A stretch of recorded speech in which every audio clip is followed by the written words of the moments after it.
કેમ છો મારા વહાલા વિદ્યાર્થી મિત્રો? મારું નામ છે જયેશ રાઠવા અને તમે જોઈ રહ્યા છો નથી કે સ્ટડી.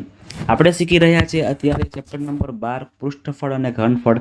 સ્વાધ્યાય 12.1માં આ વિડીયોમાં આપણે દાખલા નંબર 6ને શીખવા માટે અત્યારે જઈ રહ્યા છીએ.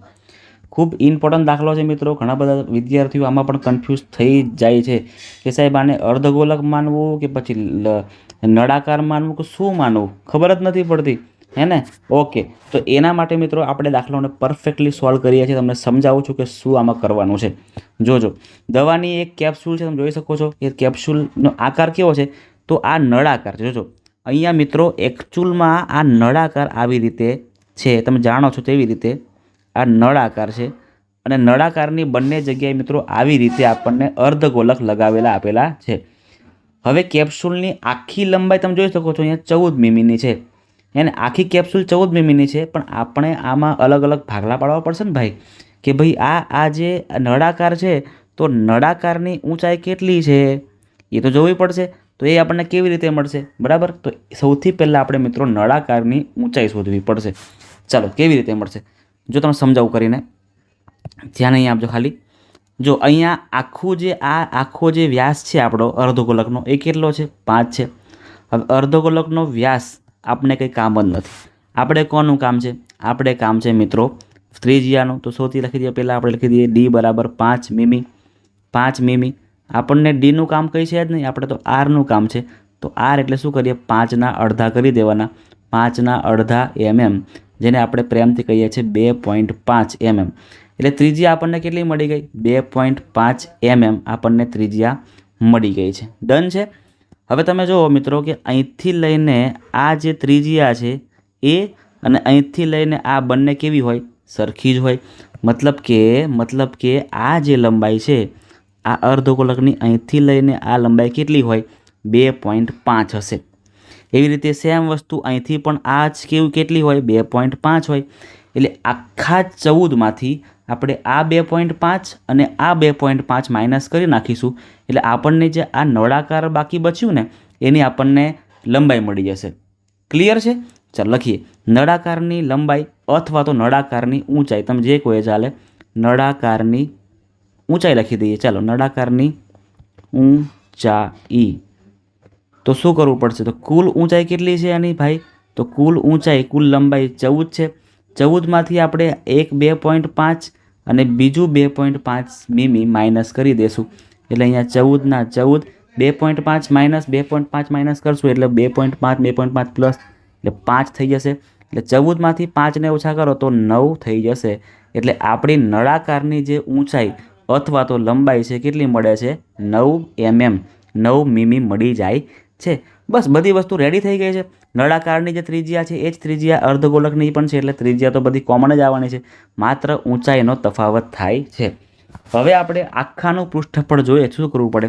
તો કે સૌથી પહેલાં નળાકારનું પૃષ્ઠફળ અને પછી અર્ધગોલક 2 છે એટલે અર્ધગોલકનું પૃષ્ઠફળ પ્લસ બીજા અર્ધગોલકનું પૃષ્ઠફળ, આવું આપણે સૂત્ર મૂકવું પડે.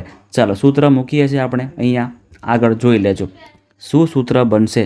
તો કે ભાઈ કેપ્સ્યુલનું પૃષ્ઠફળ બરાબર શું છે ભાઈ? કેપ્સ્યુલ છે ને, કેપ્સ્યુલ છે. તો કેપ્સ્યુલનું પૃષ્ઠફળ બરાબર શું આવશે?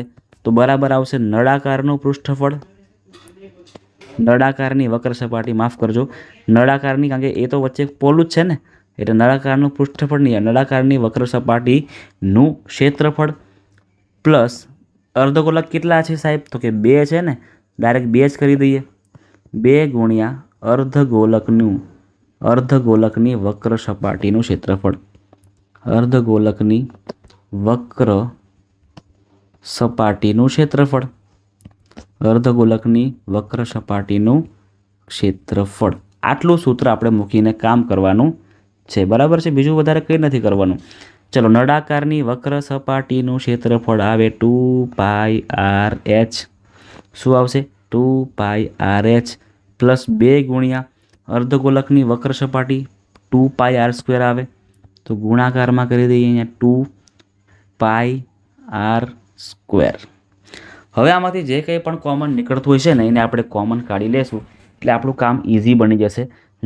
જોજો ખાસ અહીંયા 2 પાઈ આર એચ અહીંયા છે અને અહીંયા 2 દુ 4 થઈ શકે તો 2 દુ 4 પાઈ આર સ્ક્વેર કોમન કાઢીએ 2 પાઈ અને આર 2 પાઈ આર એ કોમન નીકળશે તો અંદર શું વધશે તો કે અહીંયા ખાલી એક એચ વધે છે અહીંયા 4માંથી 2 તો બહાર આવી ગયા એટલે બીજા 2 વધશે અને આ પાઈ બહાર આવી ગયા એક આર આવી ગયા એટલે ખાલી એક આર વધશે એટલે એચ પ્લસ 2 આર આટલી વસ્તુ અહીંયા વધે છે તો આની કિંમતો મૂકવાની છે અને જવાબ આપણે લઈ આવવાનો છે તો 2 ના 2 પાઈની કિંમત છે 22/7 આર કેટલા છે સાહેબ તો કે આર 2.5 છે જેને આપણે 25/10 કહી દેવાના 25/10 કરો તો વધારે ઇઝી બની જાય એચ આપણને કેટલા મળ્યા હતા 9 મળ્યા હતા અને અહીંયા 2 ગુણ્યા આરની કિંમત છે 2.5 ડન છે ચાલો હવે આને સોલ્વ કરીએ આપણે આમાંથી કંઈ ઉડી શકે એવું તો છે જ નહીં હે ને કશું નથી ઉડી શકતું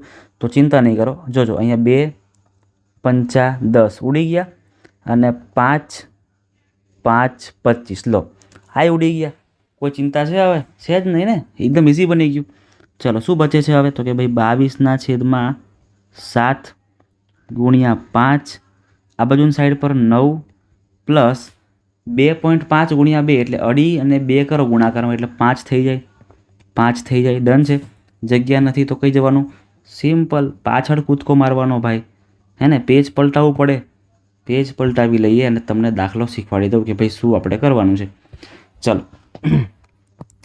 અહીંયા 22/7 એવા ને એવા આવશે ગુણ્યા 5 9 ને પ્લસ 5 કરો એટલે કેટલા આવે 14 આવે ચલો ભાઈ મસ્ત કામ થઈ ગયું કેમ કે 7 દુ 14 ઉડી શકે છે હવે આમાં 22/22 5 ગુણ્યા 2 અહીંયા શું કરી દેવાનું 22 ગુણ્યા 5 દુ 10 એટલે 10 અને 22 ગુણ્યા 10 એટલે 220 પૃષ્ઠફળ છે એટલે સેમી સ્ક્વેર નહીં આવે શું આવશે ભાઈ મીમી સ્ક્વેર આવશે સ્ક્વેર તો આવશે જ પણ મીમી છે ને સેમી નહીં કરતા મીમી કરજો 220 મીમી સ્ક્વેર આપણો મિત્રો જવાબ અહીંયા થાય છે તમને મિત્રો વિડીયો કેવો લાગ્યો એ મને ખાસ કોમેન્ટ બોક્સમાં જણાવજો વિડીયોને મિત્રો લાઈક પણ કરજો તમારા મિત્રો સુધી આ વિડીયોને શેર પણ કરજો મળીએ છીએ આપણે નેક્સ્ટ વિડીયોમાં જેમાં આપણે આની પછીનો દાખલો સોલ્વ કરાવીશું